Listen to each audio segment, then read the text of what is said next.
résultats largement positifs, qui n'ont pourtant bénéficié d'aucun écho dans les médias. Attention à la chloroquine. Pour quelles raisons et dans l'intérêt de qui? Pourquoi l'hydroxychloroquine a-t-elle été si décriée? Et comment a-t-on pu aller jusqu'à interdire aux médecins de prescrire ce médicament? Cette histoire d'effets secondaires ou de dangerosité de l'hydroxychloroquine est la plus belle plaisanterie médicale et scientifique qu'on ait inventée depuis le début de cette pandémie. On a laissé crever les gens, on a interdit aux médecins généralistes qui s'étaient mobilisés pour sauver les gens de traiter les gens. L'hydroxychloroquine ne fait pas vivre les actionnaires de l'industrie pharmaceutique. Pour l'industrie pharmaceutique, il faut du nouveau. Et l'innovation, cela se paye cher. L'industrie pharmaceutique est extrêmement puissante, c'est une des principales sources de revenus dans le monde, c'est des centaines de milliards de bénéfices. Le rapporteur spécial de l'ONU, c'est lui-même qui nous a dit que l'industrie pharmaceutique est la première cause de corruption au monde, ils le savent à l'ONU. Que s'est-il réellement passé dans les coulisses de cette crise sanitaire?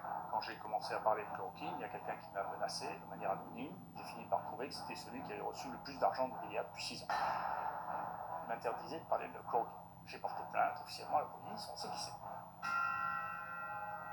Découvrez comment l'hydroxychloroquine, un médicament à 5 € en vente libre depuis 30 ans et à l'efficacité avérée contre la Covid, s'est retrouvé diabolisé au profit d'un médicament cher, aux lourds effets indésirables et sans aucune efficacité, le remdesivir du laboratoire Gilead. Monsieur le ministre de la Santé, est-ce que vous excluez tout soupçon de collusion entre les intérêts du laboratoire Gilead et des membres du conseil scientifique? Il n'y a eu aucune intention d'aucun membre du conseil scientifique pour nous pousser à prescrire quelque traitement que ce soit. Y compris le remdesivir.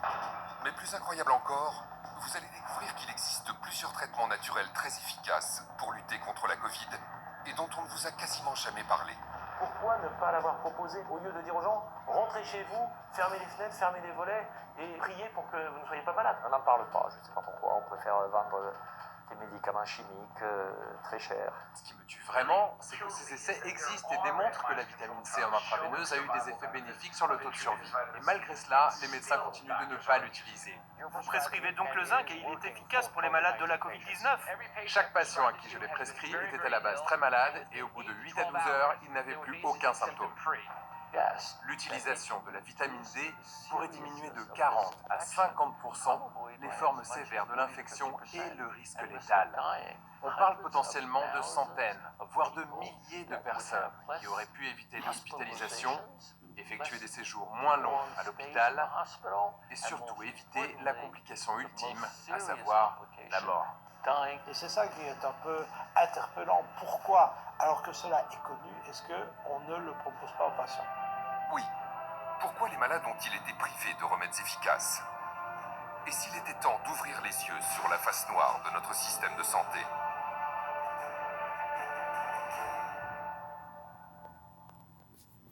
Eh oui.